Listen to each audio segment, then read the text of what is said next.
بسم اللہ الرحمن الرحیم۔ السلام علیکم۔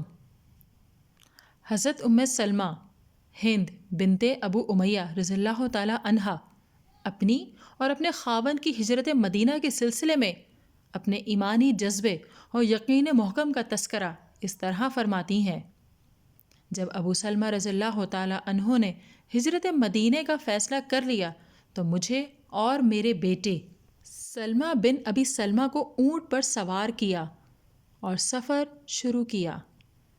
جب بنو مغیرہ بن عبداللہ بن عمرو بن مخزوم کے لوگوں نے دیکھا تو آ کر وہ کہنے لگے: جہاں تک تمہاری ذات کا تعلق ہے اس سلسلے میں ہم بے بس ہیں، لیکن ہم اپنے گھر کی لڑکی کس لیے چھوڑ دیں کہ تم اسے شہر شہر گھماتے پھرو؟ چنانچہ انہوں نے اونٹنی کی مہار ہاتھ میں لی اور مجھے پکڑ لیا۔ اس پر ابو سلمہ کے گھر والوں کو تاؤ آ گیا۔ انہوں نے کہا: جب تم لوگوں نے اس عورت کو ہمارے آدمی سے چھین لیا تو ہم اپنا بیٹا اس کے پاس نہیں رہنے دیں گے۔ چنانچہ فریقین نے اس بچے پر کھینچا تانی کی جس سے اس کا بازو اکھڑ گیا اور ابو سلمہ کے قبیلے والے اسے لے گئے۔ مجھے بنو مغیرہ اپنے ہاں لے گئے۔ نتیجہ یہ ہوا کہ میرے خاوند ابو سلمہ رضی اللہ تعالیٰ عنہ نے اکیلے یثرب کا سفر کیا۔ اس طرح میرے خاوند اور بیٹے کے درمیان جدائی پیدا ہو گئی۔ حضرت سلمہ رضی اللہ تعالیٰ عنہا کہتی ہیں: میں ہر روز صبح ابتہا نامی جگہ پر جاتی اور سارا دن وہاں رو رو کر گزار دیتی، یہاں تک کہ تقریباً 1 سال گزر گیا۔ پھر اچانک ایک روز میرے خاندان کا ایک آدمی وہاں سے گزرا تو اسے مجھ پر رحم آ گیا۔ اس نے بنو مغیرہ سے کہا: تم اس بیچاری کو جانے کیوں نہیں دیتے اور خواہ مخواہ اس کے شوہر اور بیٹے سے اسے جدا کر رکھا ہے؟ تب انہوں نے کہا کہ اگر تو چاہے تو جا سکتی ہے، اور بنو عبد الاسد نے میرا بیٹا بھی واپس کر دیا۔ میں اپنے اونٹ پر سوار ہوئی، بیٹا گود میں لیا اور اکیلے سفر شروع کیا۔ میں سوچ رہی تھی کہ جو کوئی راستے میں ملا اس سے گزارش کروں گی کہ مجھے میرے خاوند کے پاس پہنچا دے۔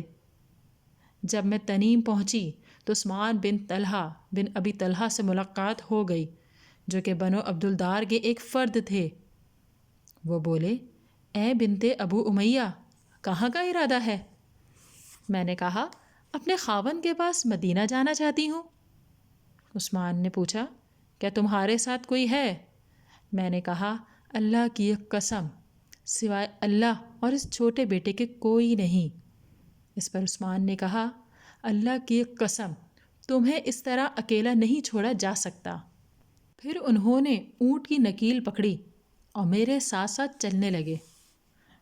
سلمہ فرماتی ہیں: اللہ کی قسم، میں نے عرب میں عثمان بن طلحہ رضی اللہ تعالیٰ عنہ سے زیادہ باحیا آدمی نہیں دیکھا۔ جب بھی کہیں پڑاؤ ڈالتے، اونٹ بٹھا دیتے اور خود دور چلے جاتے۔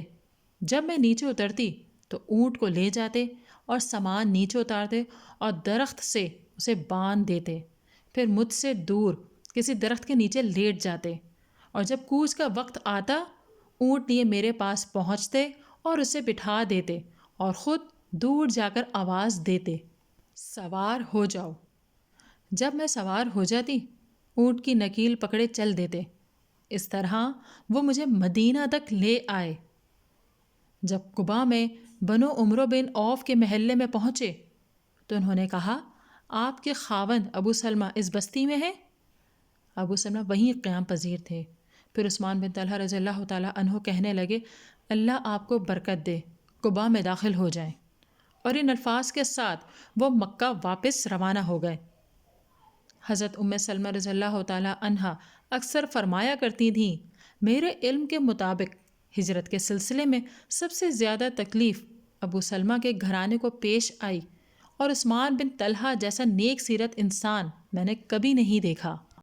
ایمانی حرارت جب دلوں میں داخل ہوتی ہے تو پھر اس کا اثر بھی ظاہر ہوتا ہے، جس طرح کہ ابو سلمہ رضی اللہ تعالیٰ عنہ کا گھرانہ تھا کہ ان کا شیرازہ بکھیر دیا گیا۔ ایک طرف عورت زار و قطار روتی ہے تو دوسری طرف اس کے بیٹے کا بازو اکھڑ گیا اور اسے والدین سے جدا کر دیا گیا۔ خاوند اور باپ کی حیثیت رکھنے والے عظیم انسان نے اللہ کی راہ میں قربانی دینے اور اکیلے ہی سفر کرنے کی عظیم داستان رقم کی تاکہ سب سے پہلے مدینہ پہنچیں۔ انہوں نے اللہ کے راستے میں پہنچنے والی ہر تکلیف کو خندہ پیشانی سے قبول کیا، پختہ ارادے کے ساتھ اپنے ایمان پر کار بند رہے اور ہدایت یافتہ گرو سے جا ملے۔ مقام غور یہ ہے کہ ایسے باہمت افراد کا مقابلہ کفار کیسے کر سکتے تھے؟ حضرت عثمان بن طلحہ رضی اللہ تعالیٰ عنہ بعد میں صلح حدیبیہ کے بعد اور فتح مکہ سے پہلے مسلمان ہوئے، جبکہ اس وقت حالت کفر میں تھے۔ تاہم حضرت ام سلمہ رضی اللہ تعالیٰ عنہا ان کی طرف سے کریمانہ برتاؤ کی گواہی دیتی ہیں۔ یہ عربوں کے انتہائی خلوص، مردانگی اور کمزور طبقے کی حمایت جیسی خوبیوں کی واضح دلیل ہے۔ حضرت عثمان بن طلحہ رضی اللہ تعالیٰ عنہ کی مردانگی اور خالص عربی کردار نے ایک شریف عورت کا خوفناک صحرا میں اکیلے سفر کرنا گوارا نہ کیا، حالانکہ وہ ابھی کفر پر تھے اور جانتے تھے کہ یہ عورت انہیں اور دیگر کفار قریش کو چھوڑ کر جا رہی ہے۔ امت مسلمہ کے لیے غور کا مقام ہے، وہ عربی اخلاق آج کہاں ہے؟ آج 20ویں صدی کی اخلاقیات کا یہ عالم ہے کہ ازانیوں پر حملے ہوتے ہیں اور عزتوں پر ڈاکے پڑتے ہیں اور رہزنی کے واقعات عام ہو چکے ہیں۔ ہر روز اخبارات کے صفحات کی زینت بننے والی مسلح ڈکیتی، گینگ ریپ اور لوگوں کے اموال پر زبردستی قبضہ کرنے کی کارروائیاں انسانیت کی پیشانی پر کلنک کا ٹیکا ہیں۔ اس قصے سے اور اس جیسے دیگر واقعات سے عربوں کے نمایاں فضائل کا پتہ چلتا ہے، اور یہ کہ ان کی خوبیاں اور فضائل ان کے عیوب اور گھٹیا حرکتوں سے زیادہ تھے۔ اسی لیے اللہ تعالیٰ نے ان میں سے آخری نبی اور رسول مبعوث فرمایا، کیونکہ وہ رسالت کو قبول کرنے اور پوری دنیا تک پیغام رسالت پہنچانے کی قابلیت رکھنے والے تھے۔